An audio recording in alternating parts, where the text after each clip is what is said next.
The Vale mansion did not sleep. It settled. Beams shifted in the dark. Pipes carried sounds from one end of the house to the other, bending them, softening them, turning them into something the staff had learned to dismiss. Mia Carter had been working for 4 hours. 1:13 in the morning, still on the 3rd floor, rehooking the curtains in Sebastian Vale's bedroom. The room smelled of cedarwood and old paper. A lamp burned on the desk. Everything in its place, the way a room looks when the person inside it has spent a long time learning not to want things. She was reaching for the last curtain rod when she heard it. A soft sound, not the house, not the pipes, a sniffle, then the dry scratch of fingernails against something solid, then a voice, small, close, unmistakably a child. "Mama." Mia went still. The sound was coming from behind the bookshelf on the north wall. She crossed the room slowly. Weight forward, no sudden sound. The atlas on the middle shelf caught her eye first, not because it was the largest volume, because it was the only book with no dust on its spine. The cover worn smooth from being handled, not from age. She pulled it, then pushed the left edge at the same time. A slight rotation, like a latch. The shelf moved, a dark corridor barely wide enough for one person, running back into the stone. Cold air pressed against her face, and then, from the end of that corridor, "Please don't bring the man with the broken clock." Mia looked back at the desk. The clock, antique, heavy, silver, had its hands stopped, both pointing at 11:16. She looked at it for 2 full seconds. Then she walked into the dark. The corridor ended at a door, unlocked from this side, a small room beyond it, a cot against the wall, a tin cup on the floor, a bathroom door standing open, and sitting on the cot, knees to her chest, a girl who looked about 11 years old, watching Mia with the careful stillness of someone who has learned that movement draws attention. Mia sat on the floor, below the girl's eye level. After a moment, she asked, "What is your name?" The girl did not answer with words. She reached under the cot and pulled out a folded piece of paper. A drawing, 2 figures, one kneeling over the other, blood on the hands of the one still standing. A clock on the floor nearby, the face shattered. The girl pointed at the kneeling figure. "He was there when my father stopped moving." She said it carefully, the way a child says something she has rehearsed in the dark for a very long time. The sound of footsteps in the corridor behind Mia. Fast, certain. Sebastian Vale filled the doorway, fully dressed. His eyes swept the room and landed on the girl. His jaw moved once. The girl screamed, not in surprise, in recognition. "He killed my father." She pressed herself against the wall. Mia stood up and placed herself between Sebastian and the cot. She did not say anything. She just stood there. The lamp in the corridor lit one side of Sebastian's face. He looked like a man who had been handed a fact he already knew and had refused to believe for 6 years. Cut to black, 12 hours earlier. The car brought Mia Carter to the Vale estate at 1:30 in the afternoon. The gravel driveway stretched for almost a quarter mile. 3 floors, gray stone, windows that reflected more than they revealed. The housekeeper met her at the door. Mrs. Farron, 60, composed, with the manner of someone whose job required the permanent suspension of personal opinion. "3 rules," she said. "You do not move the bookshelf in the 3rd floor bedroom. You do not enter the corridor along the north wall. If you hear sounds inside the pipes that do not belong to the structure, you come to me." Mia stopped walking. "What kind of sounds?" Old houses imitate people. If you hear something, you report it to me. You do not go looking. She said it the way you say something you have said many times before. Mia did not push. She filed it. She saw Sebastian Vale for the first time at 4 o'clock. He was in the library, standing at a desk covered in papers.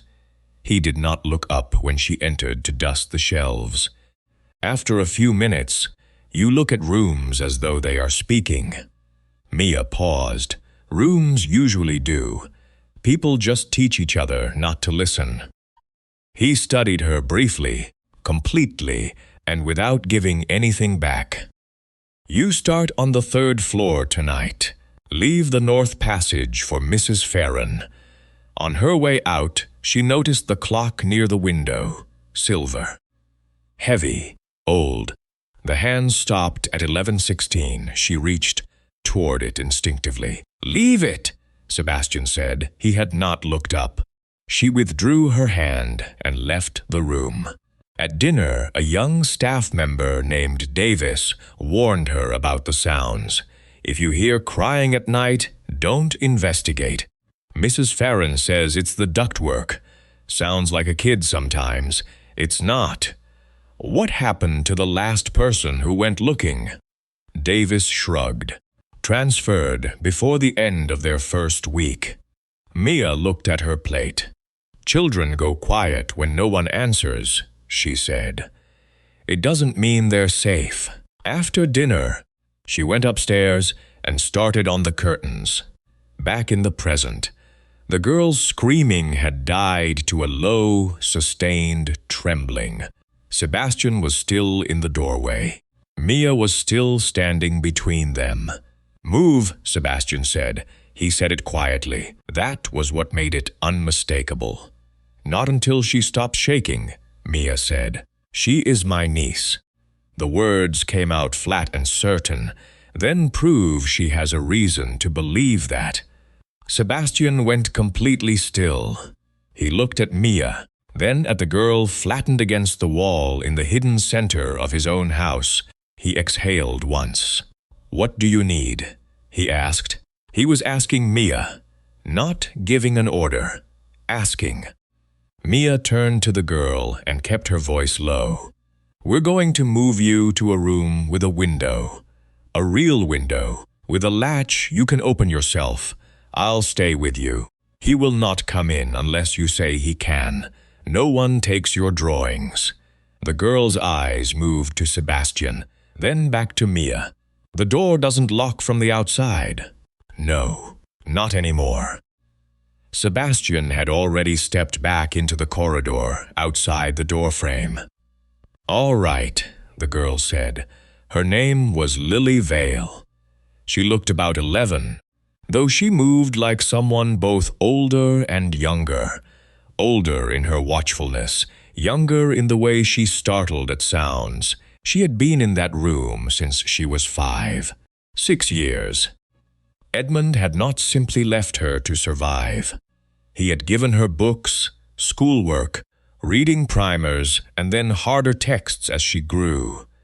He had talked to her through the hatch in the evenings, brought clothes and medicine, kept the temperature regulated. He had done all of this while keeping her imprisoned. The two things were equally true. She carried nothing when Mia walked her out, except a notebook thick with folded pages, held against her chest. The way you hold something, it would be dangerous to lose. They moved to a guest room on the east side of the 2nd floor. Mia opened the window. Night air came in. Lily stood in front of it for a long moment, her face tilted up. Then she sat on the bed and opened her notebook. The drawings covered every page, not childish pictures. The work of someone who had been looking at the same things for years and was trying to get them right.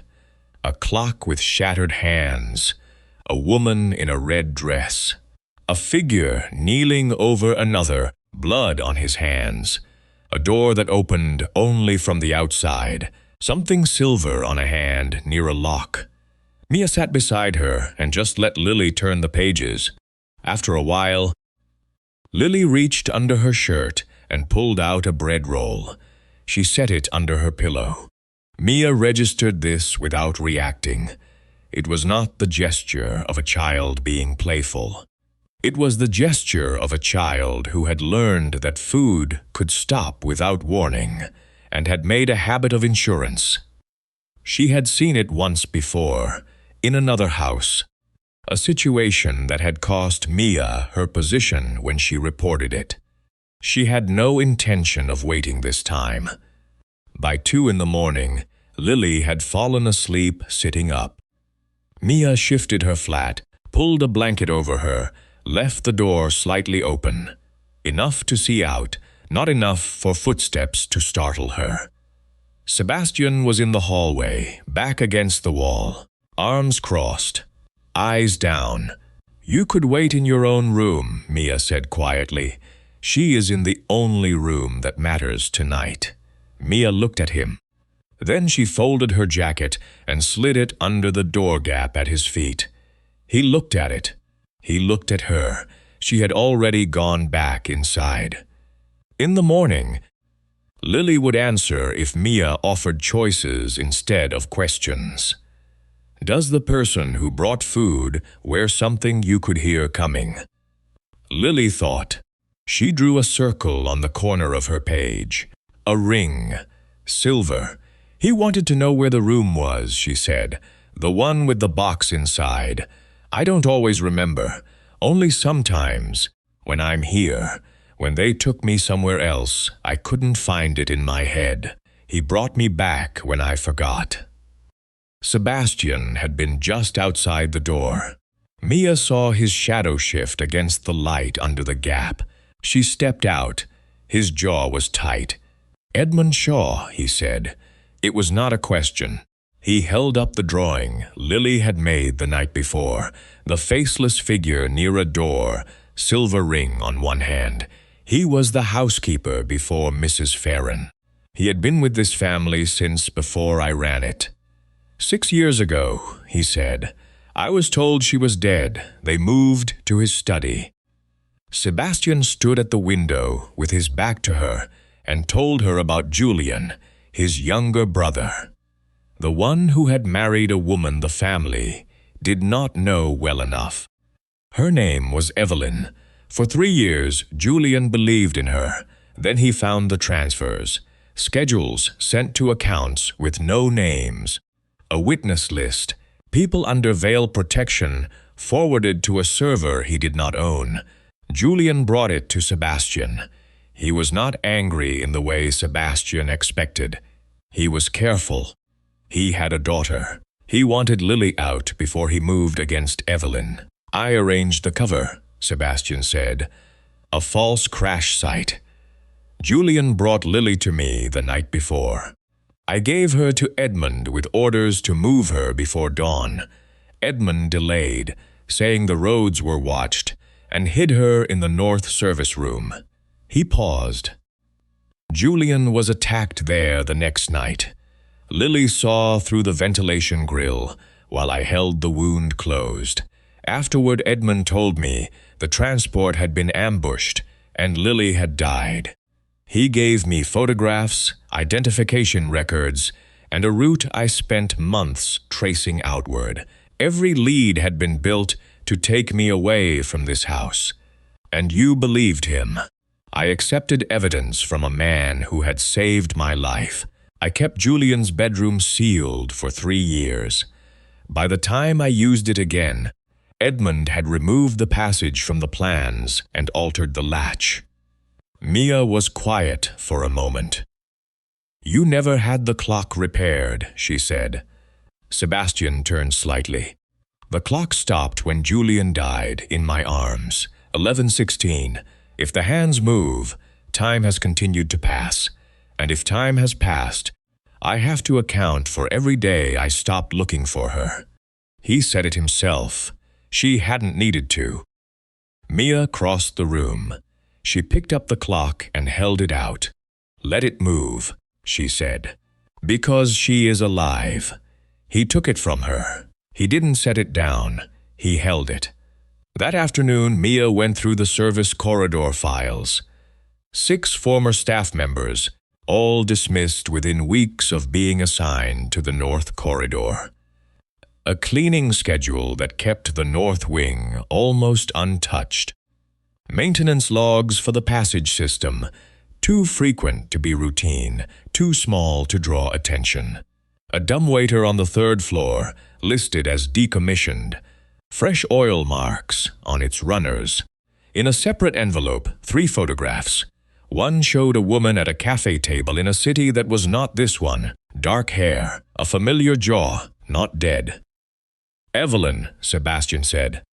When Mia laid it on the desk, he looked at it for a long time. Then, from somewhere deeper in the service wing, a knock. Rhythmic, deliberate, not the pipes. A person. The sound came from behind a door marked as decommissioned storage. Sebastian broke the lock. The man inside was thin, pale, unable to stand without help. 3 months, by the state of the room, water from a trickle pipe, dry rations in the corner, a lamp running on its last charge. Edmund Shaw looked at Sebastian with the resignation of a man who had long since moved past shame into something quieter. "You believed me," Edmund said. "The report about the ambush." "Yes," Sebastian said, "because it was easier than going yourself." Sebastian said nothing. "Bring him water first," Mia said. When Edmund could sit upright, he talked. He had been in contact with Evelyn for 2 years before Julian's death. When Sebastian handed him Lily, Evelyn had offered him a number. Enough to retire. Enough to disappear. I made the accident report. Then I brought the child back. The service room behind the north wall passage. Bathroom, ventilation, dumbwaiter. The inner door had no handle on her side. I rotated staff, changed cleaning schedules, and blamed the old heating system. The ones who pushed were let go. "She survived 6 years in that room," Mia said. "I gave her books, schoolwork, talked to her through the hatch. I told myself it was temporary." Edmund looked at his hands. Mrs. Farron believed Lily was under protected isolation by Sebastian's order. She kept staff away. Cole controlled the locks. When I disappeared, they took over the food and supplies. Evelyn tried moving Lily once. Away from the staircase angle, the window shadow, the cedar smell, and the song, she could not reconstruct the route to the witness room. Evelyn brought her back because the house supplied the cues. 3 months ago, I told Evelyn I was done. She had Cole lock me here and told Mrs. Farron I had left. Sebastian stood very still by the doorway. Edmund looked at him. "You trusted me because it was easier than going yourself." Sebastian met his eyes. He did not deny it. Edmund's statement was recorded from the infirmary. His voice was clear. Mrs. Farron was removed from duty that afternoon. She admitted carrying food after Edmund vanished. Believing Sebastian had ordered Lily's isolation, her belief did not erase the doors she had kept closed. The car appeared at the gate the following morning. Black, long, 2 men in dark suits first, a woman in a lawyer's coat, 2 council representatives, then Evelyn Vale. She was in red, not accidentally. She walked to the front door as if she had designed the path herself. Sebastian was already at the entrance. Evelyn spoke first, addressing the assembled staff. She wanted witnesses. "Sebastian has been keeping my daughter here without my knowledge or consent. I am here to take her home." "You buried her 6 years ago," Sebastian said. "So did you. The difference is that I have documentation proving you arranged that burial." She laid the papers on the side table, Sebastian's name on every record declaring Julian's family dead. Evelyn's name on none of them. Sebastian looked at the council representatives. One of them gave him a very small look. We cannot interfere without cause. He understood. If he moved against Evelyn now, it would become what she was framing it as. A mafia boss silencing a grieving mother. He had to win with evidence. Upstairs, Lily was already awake when Mia came in. "She's here," Lily said. Not a question. "Yes, she's downstairs." Lily looked at the drawing she had been working on that morning. The woman in red. The same woman she had been drawing for 6 years. "She's going to want me to go with her." "She won't get you," Mia said. Children are precise readers of adult certainty. Lily found what she was looking for. She closed the notebook. In the corridor, Sebastian asked Mia one question. "What does Lily's body tell you about Evelyn? She is more afraid of her mother than she is of you." He absorbed that. He nodded once. "Then we move while Evelyn is still performing," he said. Evelyn came upstairs with the lawyer at her shoulder. She held out her arms when she entered the room. Lily did not move toward her. She stood with her notebook against her chest and said, "Read, just that." Evelyn's expression didn't break. But her eyes moved, briefly, to the notebook, then to the drawings pinned on the wall. She looked at the drawings before she looked at her daughter's face. She asked whether Lily had eaten. She named a dish Lily used to love. It was a dish Lily had told Mia she hadn't liked for 2 years. Evelyn did not know that. She reached for the notebook. Lily stepped back. That was the moment that confirmed it. Evelyn Vale had not come for her daughter. She had come for what her daughter remembered. Mia had been arranging the drawings for 2 days, not to explain them, not to interpret them for Lily. She pinned them to the wall and stepped back. Lily had not been creating a map. She had been returning to the same memories over and over, trying to get them right. The angle of the staircase, the position of the window at the end of the corridor, the height at which light came through the ventilation shaft. Memories repeat with variations. Same room, slightly different angle. When Mia stepped back far enough, the repetitions began to line up.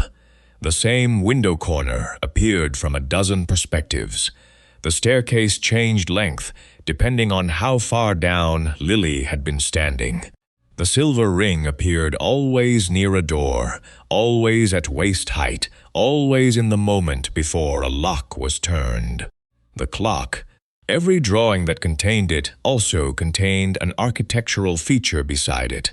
A corner, a door frame, a shadow falling at a particular angle. Mia took a sheet of brown paper from the supply room and drew the floor plan as the drawings described it. Not the official plan, the one Lily had been documenting from the inside without knowing it. When she was done, she had the passage system, the dumbwaiter location. A room, south side of the north wing, 1 floor below the main residential level, accessible through the bookshelf passage and down 11 steps. She brought Sebastian to look at it. "There's a room there," he said. "A witness protection space from my grandfather's time, sealed from the residential records after the second renovation. It doesn't appear on any current document." He opened the back of the clock carefully. Inside the backing, folded flat, a small key, and beneath it, in Julian's handwriting, "The song opens what she may be forced to reveal. The clock opens what no one else should reach." Sebastian looked at Lily. "Your father left you something. I think you already knew where it was." Lily was quiet. Then she reached for the small cabinet on the desk, the one with 6 brass keys set into its lower rim, barely visible unless you were looking. She pressed each key in turn as she hummed, 6 notes, 6 keys, the sequence she had carried in her body since she was 5. Sebastian's face changed when he heard the melody. Julian used to sing that to her, he said, very quietly. When she was small, Lily looked at him. It was the first time she had looked at him without flinching. From somewhere below them, deep in the bones of the house, something mechanical released. They did not go immediately. Sebastian posted Cole at the East Corridor Junction. He had served Sebastian for 4 years and once taken a knife meant for him. Mia stayed with Lily. Sebastian went to brief the council. Lily was drawing. Mia was watching the window. Then the fire alarm sounded. 1 zone only, East Corridor. Mia didn't move. She closed the window. She locked the door. She told Lily to stay exactly where she was. 3 minutes later, Cole appeared. Fire in the East Wing. Mr. Vale needs everyone too. Lily stays. I'll stay with her. He specifically asked. Then he can come ask me himself. Cole held her gaze. Then he stepped back. She heard his footsteps go left instead of toward the stairs. She heard the soft sound of a latch in the wall.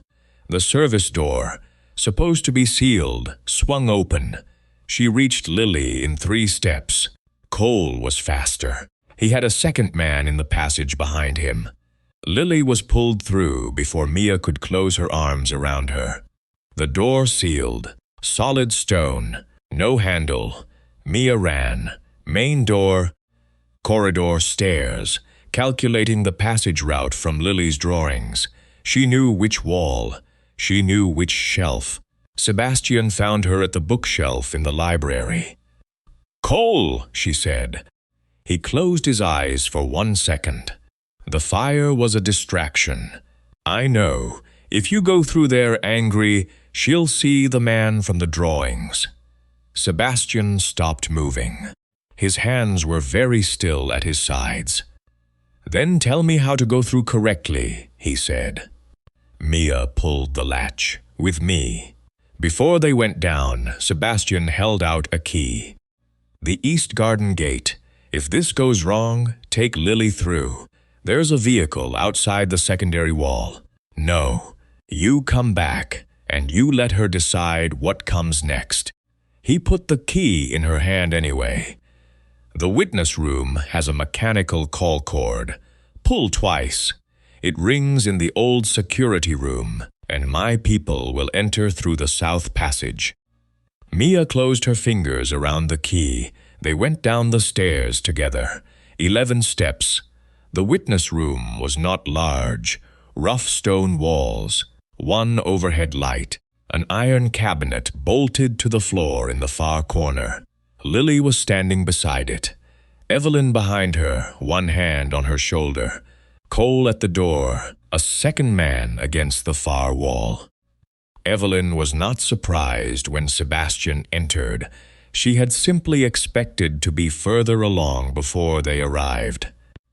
"You should let the council see this," she said. Her voice was sorrowful. A man who kept his brother's child hidden, now preventing the mother from accessing the only legacy Julian left. Sebastian did not respond to that. He looked at Lily. "Are you hurt?" Lily shook her head. "Just my arm," she said, flat, practiced. Sebastian's jaw moved once. "Your father died in my arms," he said. To Lily, not to Evelyn. "I had blood on my hands because I tried to hold the wound closed. I stayed until he stopped moving. I gave you to Edmund because I thought it was the fastest way to get you safe. I was wrong about that. I have been wrong about that for 6 years, and I will not ask you to forgive me tonight." Lily looked at him. He was not moving toward her. He was not reaching for her. He was telling her the truth without dressing it as anything other than what it was. She stopped pressing back against the cabinet.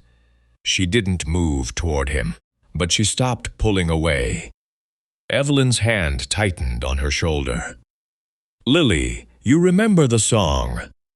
Lily looked at the cabinet. She knew what was being asked. She had also been carrying her notebook all the way down. She set it on the cabinet shelf, open to the last drawing she had made upstairs. Then she pressed the 6 brass keys in their sequence. The first panel opened. The first compartment held blank paper, a recording device with nothing on it, nothing else. Evelyn stared at it. The calculation in her eyes was visible for just a moment before she controlled it. "The second compartment," she said. "Lily, the rest of the key," Mia said. She stepped forward. Sebastian placed the small key from the clock into the second lock. The second panel opened. Inside, a sealed folder. Older model, Julian's generation, a handwritten list, 23 names, dates, amounts. Transaction confirmations, including payment to the men who attacked Julian on the night he died. A photograph of Evelyn meeting 2 men from a rival family 2 months earlier. The recording began mid-sentence when Sebastian pressed play, as if Julian had been speaking for a while and only then remembered to document it. His voice was low, unhurried. He named Evelyn. He named the families she had sold information to. He confirmed that Sebastian had helped arrange the false deaths to protect Lily. He confirmed Edmund had been given custody with instructions to move her out of the country. He stated clearly, "If this record is being played, something went wrong. Lily should not be returned to Evelyn under any circumstances. She knows what she sold. She knows what I knew. And she knows that Lily is the only person who can confirm where this room is and what is inside it." Evelyn moved then. A compact pistol came out of her coat. Sebastian stepped in front of Lily and caught Evelyn's wrist before she could raise it. The weapon struck the stone floor. Mia crossed to the service cord and pulled twice. Lily drew the recording device closer. The red light was still running. "You were supposed to forget the room once we moved you," Evelyn said. "The performance finally gone. Edmund told me this place had stopped working on you." The south door opened. Sebastian's guards entered. Cole raised his weapon. Sebastian told him the south property had been cleared, and his sister was alive. Cole lowered it. The second man was restrained. Mia took Lily through the east passage while Sebastian held Evelyn for the council representatives. The council session was held the following day. It took several hours. Evelyn's lawyers challenged the chain of evidence on the recordings. Sebastian's advisors responded point by point. The case rested on accumulation, photographs, transactions, dismissal records, Edmund's account, the physical corridor, Julian's recording, and Evelyn's own words. At the center was a child who had drawn the same walls from the inside for 6 years. Lily's testimony, if she chose to give it, could close the last gap Evelyn still had. Whether she spoke was her choice. That had been Sebastian's condition before the session began. He sat with her beforehand. He did not tell her what to say. You don't owe them your fear. You don't owe them your memories. If you want to speak, you can. If you don't, I will find another way. Lily was quiet. She looked at her drawings. Then she looked at Mia. 3 options, Mia said. You can speak. You can show them the drawings and let me explain. Or you let the recording speak and you say nothing at all. Can I be behind something? So I don't have to look at them? Yes. Absolutely. They placed a low wooden screen in the corner of the room. Lily sat behind it, Mia beside her. The drawings were arranged on the table. The room The clock, the ring, the red dress, the passage. Edmund's statement played. Mrs. Farron's account and the dismissal records were submitted. Cole confirmed that Evelyn had held his sister as leverage. Julian's recording and Evelyn's own words followed. Then a council member looked at the screen. "Miss Vale, is there anything you would like to tell us directly?"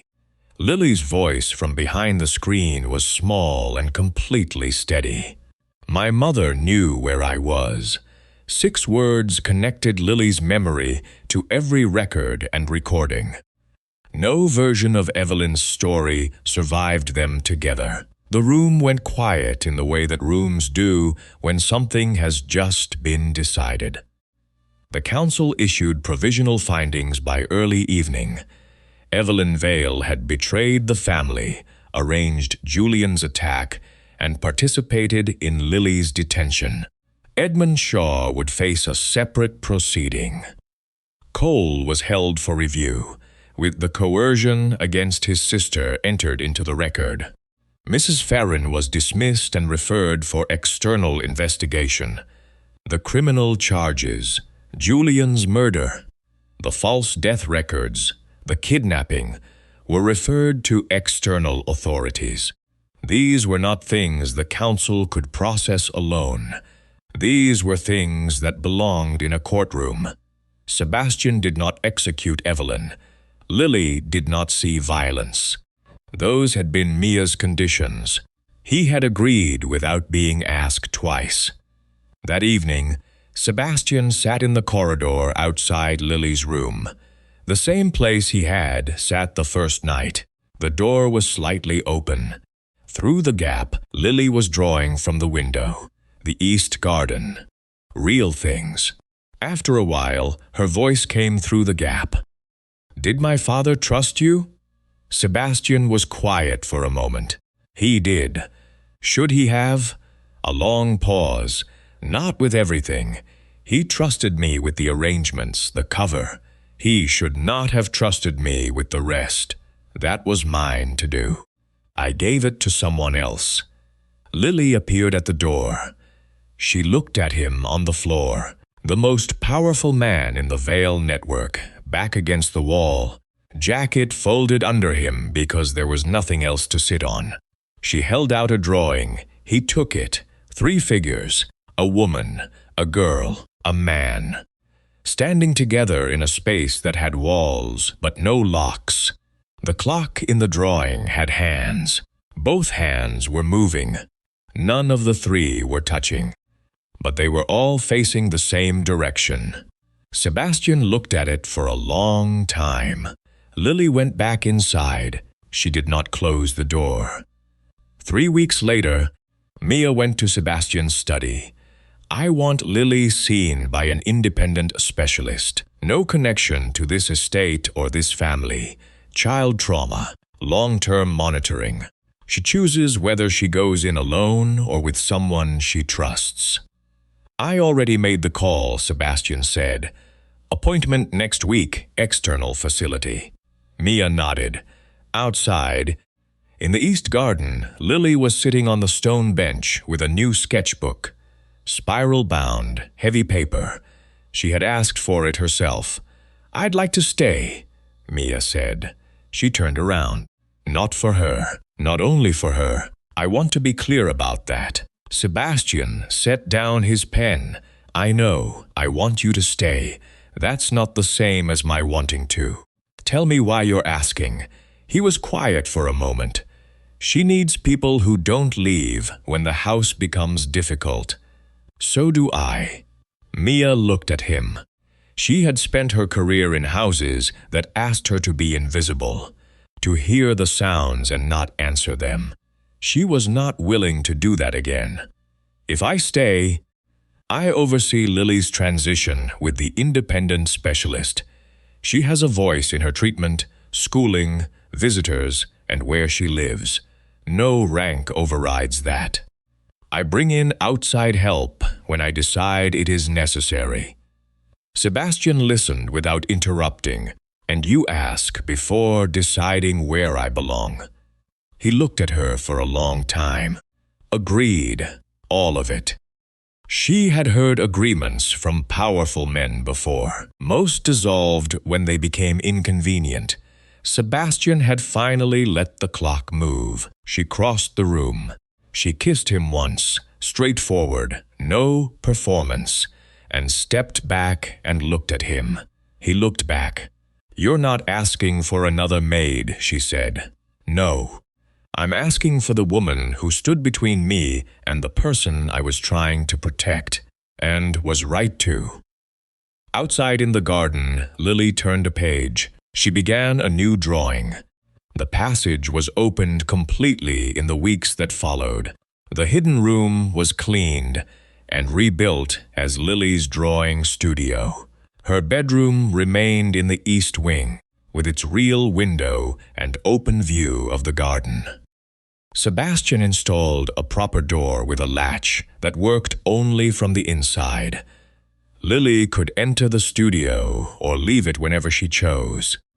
No one could lock it from the outside. She had asked for that specifically. The silver clock was sent to a watchmaker.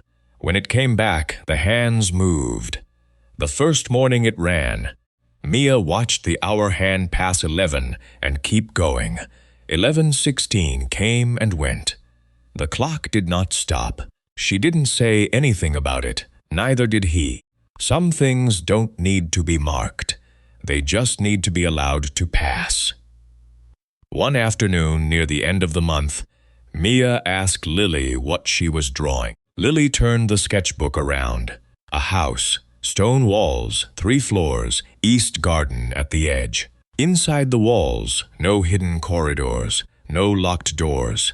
One window on the 3rd floor, slightly open, curtain moving in a breeze. In the doorway, a small figure stepping outside, not running, just walking through, like someone who had places to be. Lily tapped the figure. "That's me," she said. Going out, she turned the book back and kept drawing. For 6 years, the Vale mansion had hidden a child behind its walls. The house had not been evil. The house had simply held what people put inside it. Mia understood that the answer was not another secret. It was a door, one that opened from the inside, cut to black. Was Mia right to keep Lily away from Sebastian until he proved he was safe? Or should she have trusted the Viper Boss the moment he discovered his niece was alive? Leave your answer in the comments below. And subscribe to Mafia Hearts and Secrets for more dangerous romances hidden inside the underworld's most powerful families.